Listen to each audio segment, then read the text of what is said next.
Online class में आपका एक बार फिर स्वागत है। आज हम इंटरमीडिएट की शिक्षा शास्त्र यानी कक्षा 12 के लिए अध्ययन करने जा रहे हैं। तो जिसमें हम पहला खंड यानी जो है भारत में प्राचीन शिक्षा व्यवस्था उसके बारे में हम पढ़ेंगे।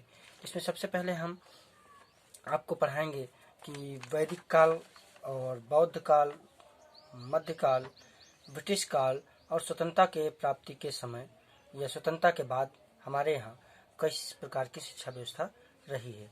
तो सबसे पहले हम अब देखते हैं इसको, ये जो कालखंड है, जो प्राचीन शिक्षा व्यवस्था है, इसको हम किस प्रकार पढ़ेंगे यानी कितने भागों में हम इसे डिवाइड करेंगे। तो इसे हम 5 भागों में बांटेंगे। कितने भागों में बांटेंगे? 5 भागों में बांटेंगे। पहला पीरियड जो है वैदिक काल के रूप में माना जाएगा। तो वैदिक काल जो है ये 1500 ईसा पूर्व से लेकर के 600 ईसा पूर्व तक इसे वैदिक काल के रूप में माना गया है। ये समय वेदों की रचना तथा वेदों पर आधारित शिक्षा व्यवस्था का काल है। जैसा कि नाम से ही आता है वैदिक, तो यानी वेदों के समय का है। इसके अंतिम वर्षों में ब्राह्मण, आरण्य, उपनिषद आदि ग्रंथों की रचना की गई, जो वेदों के भाष्य के रूप में थे, वेदों की विवेचना के रूप में थे। इसकी रचना भी इसी काल में हुई है। उसके बाद में अगला है बौद्ध काल। बौद्ध काल जो है ये 600 ईसा पूर्व से 1200 ईस्वी तक के काल को हम बौद्ध काल के रूप में जानते हैं। इसमें बौद्ध धर्म की शिक्षा प्रदान की गई और इसमें व्यवस्थित सभी के लिए शिक्षा व्यवस्था की गई थी। अगला आता है जो इसके तीसरा खंड है वो है मध्यकाल यानी मुस्लिम काल, जो कि 1200 ईस्वी से यानी 1200 से और 1800 ईस्वी तक की अवधि को हम मध्यकाल अथवा मुस्लिम काल के रूप में बांटते हैं। इसके साथ साथ अगला है 1800 ईस्वी से 1947 तक। कब तक? 1947 तक, जब हमारे देश को आज़ादी मिली तब तक के खंड को हम ब्रिटिश काल के नाम से जानते हैं। अगला जो है ये है 5वां खंड, जो कि 1947 के बाद का जो है यानी स्वतंत्रता काल यानी स्वतंत्रता के बाद का काल जो है उसमें शिक्षा व्यवस्था कैसी रही है, इन सब का हम अध्ययन करेंगे। तो सबसे पहले हम अब पढ़ते हैं जो वैदिक काल।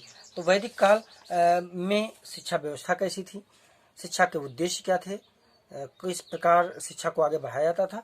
तो सबसे पहले देखते हैं वैदिक काल जो है 1500 ईसा पूर्व से लेकर के 600 ईसा पूर्व तक को माना जाता है। तो अब हम पढ़ेंगे एजुकेशन इन वैदिक पीरियड यानी वैदिक काल में शिक्षा व्यवस्था कैसी थी। तो सबसे पहले शिक्षा के उद्देश्य क्या थे, तो मैं पहले बता ही चुका हूँ। पहले आपको लेसन में हम पढ़ा चुके हैं कि नैतिक चरित्र का निर्माण करना, पवित्रता तथा धार्मिकता का विकास करना, व्यक्तित्व का विकास करना, सामाजिक कुशलता की उन्नति करना, संस्कृत तथा संरक्षण तथा प्रसार करना और जीविकोपार्जन के लिए तैयार रहना, ये हम आपको पहले बता ही चुके हैं। उसके बाद में आज हम आपको बताते हैं उपनयन संस्कार। उपनयन संस्कार जैसे आप जानते हो, हम आज के समय में जब अध्ययन करने जाते हैं तो विद्यालय में कहते हैं ना कि जब बच्चा 6 साल के ऊपर हो गया हो यानी 7 साल का हो गया हो तब वो एडमिशन करते हैं। तो उस समय उपनयन संस्कार जो होता था, विद्या आरंभ करने से पहले एक संस्कार कराया जाता था। बच्चा सिर मुड़ा करके गुरुकुल में जाता था। तो उस समय क्या था, उपनयन संस्कार क्या था? उपनयन संस्कार जैसे कि नाम से जानते हो, उपनयन का मतलब होता है कि शाब्दिक अर्थ इसका ये है कि पास ले जाना, यानी शिक्षक के पास ले जाना, गुरु के पास ले जाना, अध्ययन कराना, ये उपनयन संस्कार होता था। उपनयन संस्कार में जो है आध्यात्मिक जन्म, इसे ये भी कहा गया है, ये उपनयन संस्कार को आध्यात्मिक जन्म भी कहा गया, यानी दूसरा जन्म कहा गया कि शिक्षा प्राप्त करने के लिए। ये जो है ये कब होता था, क्योंकि आपको पता होना चाहिए, ये जो कि मनुष्य के जीवन में जो आश्रम बताए गए हैं, तो ये ब्रह्मचर्य आश्रम का पक्ष है, ब्रह्मचर्य आश्रम की व्यवस्था है। इसमें बच्चा गुरुकुल में जाता है, वहाँ पे अपने अध्ययन करता है, ये व्यवस्था उसकी होती है। तो उपनयन संस्कार में देखा जाए, ये आपको पता होना चाहिए, वैदिक काल में शिक्षा व्यवस्था जो थी मात्र 3 वर्गों के लिए थी, ब्राह्मण, क्षत्रिय और वैश्य के लिए, यानी शूद्र को शिक्षा से दूर रखा गया था। तो ये जो उपनयन संस्कार है ये तीनों के लिए अलग अलग उम्र निर्धारित करता है। पहला ये है कि ब्राह्मणों के लिए इसकी आयु जो थी ये 8 वर्ष थी, और क्षत्रिय में 12 वर्ष और वैश्य में क्षत्रिय में 11 वर्ष और वैश्य में 12 वर्ष निर्धारित की गई थी। ब्राह्मणों में 8 वर्ष, ब्राह्मणों में कितनी? 8 वर्ष, क्षत्रियों में 11 वर्ष और वैश्य में 12 वर्ष ये आयु निर्धारित थी। अधिकतम आयु अगर देखा जाए तो इन लोगों के लिए ये थी कि ब्राह्मण में 16 वर्ष और क्षत्रिय में 22 वर्ष और ये जो है आपका वैश्य में 24 वर्ष। अधिकतम आयु इतनी होती थी जब उपनयन संस्कार कराया जाता था। इसके साथ साथ शिक्षण संस्थाएं कौन कौन सी थी? उस समय आश्रम और गुरुकुलों में शिक्षा व्यवस्था की जाती थी। छोटे छोटे पारिवारिक विद्यालय हुआ करते थे, इनके माध्यम से शिक्षा प्रदान की जाती थी। बालक जो था ब्रह्मचर्य का पालन करते हुए गुरुकुल में रहता था, गुरु के सेवा सत्कार करता था, उसके लिए भिक्षा मांग के लाता था। और जो बालक ब्रह्मचारी होकर के गुरुकुल में रहते थे उन्हें अंतःवासी कहा जाता था। क्या कहा जाता था? अंतःवासी। अंतःवासी कहा जाता था। अंतःवासी कहा जाता था। शिक्षक ही अपने आश्रम के सभी ब्रह्मचारियों का अभिभावक होता था। उसके खान पान, पोशाक और समस्त चीजों का ध्यान कौन करता था? जो शिक्षक होता था, गुरु होता था, वही करता था। अगला है छात्रगण, यानी स्टूडेंट कैसे थे? देखा जाए तो केवल सदाचार तथा योग्यता के आधार पर जो गुरुकुल में प्रवेश किया जाता था। इसके साथ साथ ये जो था आचरण उनका देखा जाता था। छात्रों को गुरुकुल के से निष्कासित कर दिया था अगर उनका प्रतिकूल आचरण होता था। ज्ञान प्राप्त करने के इच्छुक, निष्कपट और उत्साहित छात्रों को ही गुरुकुल में पूर्ण अवधि तक रह पाते थे। ये अध्ययन जो था ये 12 वर्ष तक चलता रहता था और गहन पढ़ाई के लिए आगे 12 वर्ष तक और बढ़ा दिया जाता था। यानी 12 वर्ष तक के से ऊपर भी बढ़ सकते थे। 12 वर्ष तक तो पढ़ाई होती ही थी और अगर उच्च शिक्षा प्राप्त करना चाहते थे तो 12 वर्ष से और आगे बढ़ जाते थे। इसके साथ साथ वेशभूषा इनकी क्या थी? वेशभूषा जैसे कि आप जानते हैं यूनिफॉर्म, आज विद्यालयों का यूनिफॉर्म निर्धारित होता है, तो वैसे ही यूनिफॉर्म क्या था, यानी वेशभूषा उनकी क्या थी? तो आपको पता होना चाहिए शरीर के ऊपरी भाग के वस्त्र के रूप में मृग चर्म यानी मृग यानी जो मृग होता है उसके चमड़े को प्रयोग में लाया जाता था। ब्राह्मण काले नर के हिरण की खाल का और क्षत्रिय धब्बेदार हिरण की खाल और वैश्य बकरे की खाल का उपयोग करते थे। यानी इनको पहनने के लिए ब्राह्मणों के लिए क्या था? काले नर हिरण की खाल और क्षत्रियों को धब्बेदार हिरण की खाल और वैश्य को बकरे की खाल का अपने शरीर के ऊपर धारण करने या ढकने के लिए प्रयोग करते थे। शरीर के निम्न भाग को ढकने के वस्त्र जो थे उनमें ब्राह्मण, क्षत्रिय और वैश्य क्रमशः जो थे सन, ब्राह्मणों के लिए सन और क्षत्रियों के लिए रेशम और वैश्य के लिए ऊन से बने वस्त्रों का प्रयोग किया जाता था। इसके अतिरिक्त ब्राह्मण, क्षत्रिय, वैश्य क्रमशः मूंज, तात और सन की बने मेखला पहनते थे। जो कौन कौन सी चीज के? मूंज, तात और सन से बनी हुई मेखला पहनते थे। मूंज की कौन पहनता था? ब्राह्मण पहनते थे और तात की क्षत्रिय और वैश्य जो थे वो सन की मेखला पहनते थे। इसके साथ साथ दिनचर्या इनकी क्या थी? दिनचर्या इनकी कैसी थी? ये दिन में क्या करते थे? ये इनका सिस्टम डेली इनका रूटीन क्या था? तो डेली रूटीन जो इनका है ये आश्रम में प्रवेश लेने के बाद ये गुरुकुल के कठोर अनुशासन में इनका रहना होता था। ये सुबह उठ करके ब्रह्मचर्य में ही शौच, दातून, स्नान आदि करने के बाद हवन, संध्या कार्य करते थे। उसके पश्चात विद्याध्ययन का काम करते थे। होमाग्नि के लिए जंगल से लकड़ियां चुनकर लाना, गुरुकुल के लिए भोजन की व्यवस्था करने के लिए भिक्षा मांगना, पशुओं को जंगल में चराना आदि काम इनके करने होते थे। इसके साथ साथ श्रम, तप, दीक्षा के द्वारा छात्र इंद्रियों, इच्छाओं, यश, लिप्तता, क्रोध, निद्रा, गंध, शारीरिक सौंदर्य आदि पर विजय प्राप्त करके संयमित हो जाते थे और समर्पित जीवन यापन करते थे। पाठ्यक्रम क्या था? करिकुलम यानी पाठ्यक्रम। करिकुलम क्या था? यानी हर समय का एक शिक्षा में पाठ्यक्रम होता है, तो उसमें पाठ्यक्रम क्या था? देखा जाए तो वैदिक काल में पाठ्य विषयों को एकाग्र और समन्वित रूप से पढ़ने की पद्धति प्रकाश में थी। और इसके साथ साथ देखा जाए ये जो है पाठ विषयों की संख्या में वृद्धि नहीं की गई, क्योंकि इनका सब एक मुश्त अध्ययन कराया जाता था हर चीज का। तो इसमें आगे चल करके विषयों की संख्या में पर्याप्त वृद्धि भी की गई।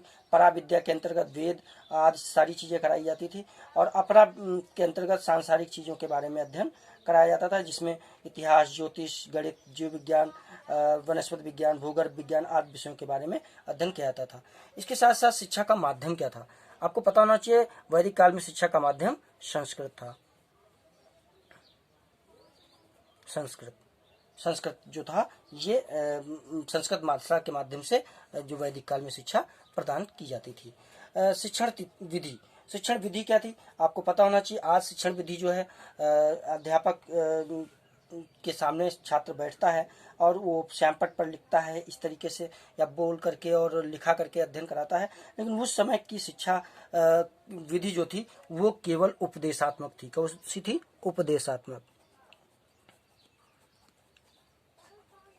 उपदेशात्मक थी, यानी उपदेश देते थे, भाषण पद्धति थी।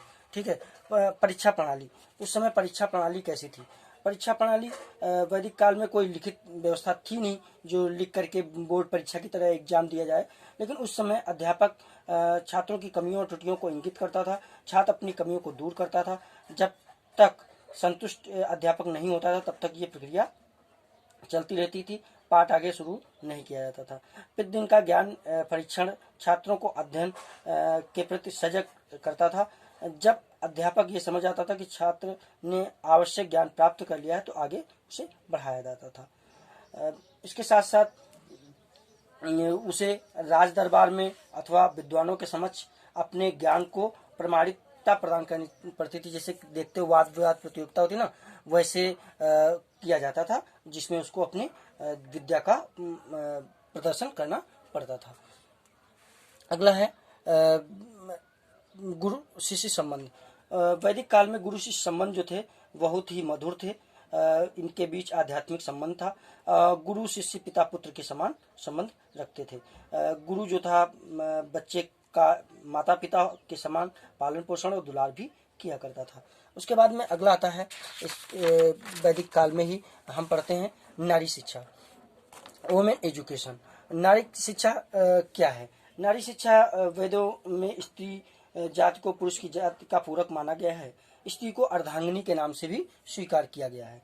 इसके साथ साथ देखा जाए तो उसे पुरुष के ज्ञान, बल और जीवन क्रियाओं का साझीदार माना गया है। इसलिए वैदिक काल में नारी शिक्षा को भी पर्याप्त महत्व दिया गया था। वैदिक काल में महिलाओं को विद्याध्ययन का पूर्ण भी अधिकार भी था। अधिकांश माता पिता और कुल पुरोहित जो थे प्राय लड़कियों को घर पर जाकर ही शिक्षा प्रदान करते थे। गृहस्थ आश्रम में प्रवेश करने से पहले तक लड़कियां अध्ययन करती थी। उसके बाद गृहस्थ आश्रम में जाने के बाद अध्ययन नहीं कर सकती थी। उसके बाद आता है समावर्तन संस्कार उपदेश। समावर्तन उपदेश ये एक समावर्तन संस्कार के समय का ही है। जब शिक्षा प्राप्त हो जाती थी, बालक की शिक्षा जब प्राप्त हो जाती थी तो उसे घर जाने के लिए उसे अपने भावी जीवन के कर्तव्यों का स्मरण कराते हुए गुरु के सामने शिष्य को बैठना होता था, नए वस्त्र पहनने होते थे। उस समय उसे समावर्तन उपदेश दिया जाता था कि आगे चल करके तुम्हें क्या करनी है। उसमें गुरु जो था वो के द्वारा सत्य बोलने, कर्तव्य पालन करने, वेद अध्ययन, स्वास्थ्य रक्षा, यज्ञ, माता पिता व गुरु की सेवा, दान आदि उत्तम कर्म करने के उपदेश दिए जाते थे। ये उपदेश जीवन को सुखद और सफल बनाने में महत्वपूर्ण योगदान करते थे। अगला आता है दंड व्यवस्था। दंड व्यवस्था यानी पनिशमेंट। पनिशमेंट क्या है? यानी उस समय भी दंड व्यवस्था कहते हैं ना, बिना दंड के कोई कार्य नहीं होता ना, उसका डर से जो है दंड भी शिक्षा को यानी प्राप्त कराने में महत्वपूर्ण योगदान रखता है। तो दंड व्यवस्था क्या थी? वैदिक काल की शिक्षा व्यवस्था में दंड का कोई विशेष आवश्यकता नहीं होती थी। शारीरिक दंड तो लगभग निषिद्ध था, यानी शारीरिक दंड नहीं दिया जाता था, बिल्कुल निषिद्ध था, देने नहीं होता था। अत्यधिक आवश्यकता पड़ने पर गुरु छात्र की शुद्धि के लिए उसे उद्दालक व्रत का पालन करने का दंड देता था। उद्दालक व्रत का पालन करने के लिए उसे दंड दिया जाता था। उद्दालक व्रत में छात्र को लगभग 3 माह तक अत्यंत अल्प आहार पर रहकर आत्म शुद्धि करनी पड़ती थी। यानी अगर गलती करता था तो उसे बहुत थोड़ा भोजन दिया जाता था और 3 महीने तक उसे आत्म शुद्धि के लिए छोड़ दिया जाता था। इसके बाद आता है वित्त व्यवस्था, यानी बिना धन के कोई व्यवस्था चलती नहीं। तो वित्त व्यवस्था कैसी होती थी गुरुकुलों में वैदिक काल में, तो आपको समझ लेना है। तो वित्त व्यवस्था कैसी होती थी? तो सबसे पहले देखना यह है कि वैदिक काल में के शिक्षा के रूप में जो है गुरु तक केंद्रित थे और गुरु अपने त्याग, निस्वार्थ सेवा, साधारण जीवन तथा उच्च विचारों के द्वारा इसकी प्रगति में तन मन धन से लगा रहता था। छात्रों की सभी आवश्यकताओं भोजन, वस्त्र, आवास को उपलब्ध कराना यह परम कर्तव्य समझा जाता था। इस कार्य के लिए छात्रगण भी उस भिक्षाटन, पशुपालन, कृषि, उपहारों आदि की सहायता से सहयोग प्रदान करते थे। छात्रों से शुल्क लेने की परंपरा नहीं थी, यानी छात्रों से किसी प्रकार की शुल्क नहीं ली जाती थी, यानी कोई फीस उनसे नहीं ली जाती थी। सामान्यतः जनता जो थी, सामान्य जनता, धनी व समृद्ध व्यक्ति, राजा, व्यापारी आश्रमों को धन और भूमि आदि प्रचुर मात्रा में दान करते थे। छात्र भिक्षा मांगकर भी लाते थे, जिससे आगे का काम चलता था। जीवन के 3 ऋण जो थे, गुरु ऋण, देव ऋण और पितृ ऋण। कौन कौन से? गुरु ऋण,